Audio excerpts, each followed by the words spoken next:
Conductor না কেটেই আমরা কারেন্ট পরিমাপ করতে পারি। আমরা এই ক্ল্যাম্প মিটারের বিভিন্ন অংশ সম্পর্কে একটু ধারণা নিই।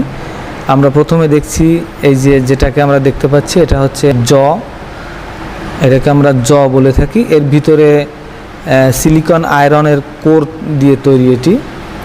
এই জটাকে ওপেন করার জন্য দুই পাশে একটা আমার ক্ল্যাম্প সুইচ আছে, যেটাকে আমরা ক্ল্যাম্প সুইচ নামে চিনি। এই ক্ল্যাম্প সুইচ দুইটি প্রেস করলে ওপেন হয়, আবার ছেড়ে দিলে বন্ধ হয়ে যায়।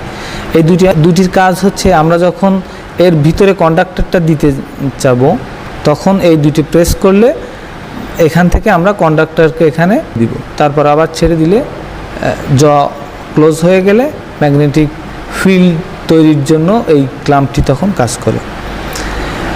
এটি হোল্ড বাটন, আমাদের পরিমাপকৃত মান এখানে প্রদর্শন করবে। যখন প্রদর্শন করবে তখন মানটিকে হোল্ড করার জন্য মূলত আমাদের এই হোল্ড সুইচ ব্যবহার করা হয়। এখানে আরেকটি আমরা নব দেখতে পাচ্ছি, যেটাকে আমরা সিলেক্টর সুইচ বলি বা সিলেক্টিং নব বলি।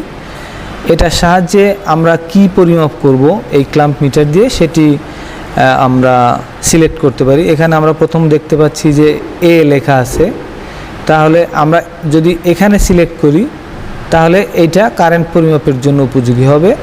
আমরা যদি এটা দিয়ে ভোল্টেজ পরিমাপ করতে চাই সেক্ষেত্রে এই বরাবর এই পয়েন্টে সিলেক্ট করতে হবে, এবং যদি ডিসি ভোল্টেজ পরিমাপ করতে চাই তাহলে আমার সিলেক্টিং নবটি এই বরাবর দিতে হবে, এবং যদি রেজিস্ট্যান্স পরিমাপ করতে চাই তাহলে সিলেক্টিং নবটাকে এই পয়েন্টে রাখতে হবে। সর্বশেষ আরেকটি পয়েন্ট দেখতে পাচ্ছি, এটি প্রোব কানেক্টর। আমরা এটি দিয়ে যদি ভোল্টেজ এবং রেজিস্ট্যান্স পরিমাপ করতে চাই সেক্ষেত্রে প্রোব সংযুক্ত করার জন্য আমরা এই পয়েন্টটি ব্যবহার করি। এখন আমরা দেখব কিভাবে এই ক্ল্যাম্প মিটার দিয়ে কারেন্ট পরিমাপ করা যায় কন্ডাক্টর না কেটে। তাহলে আমাদের প্রথমে সিলেক্টিং নব অ্যাম্পিয়ারে সিলেক্ট করতে হবে। আমরা অ্যাম্পিয়ারে সিলেক্ট করলাম। এখন আমরা দেখতে পাচ্ছি মিটারের রিডিং বা ডিসপ্লেতে 0 প্রদর্শন করছে। আমরা একটা সার্কিট তৈরি করে রেখেছি, একটা সিরিজ সার্কিট সাপ্লাইয়ের সাথে যুক্ত করা আছে। আমরা সুইচ অন করব।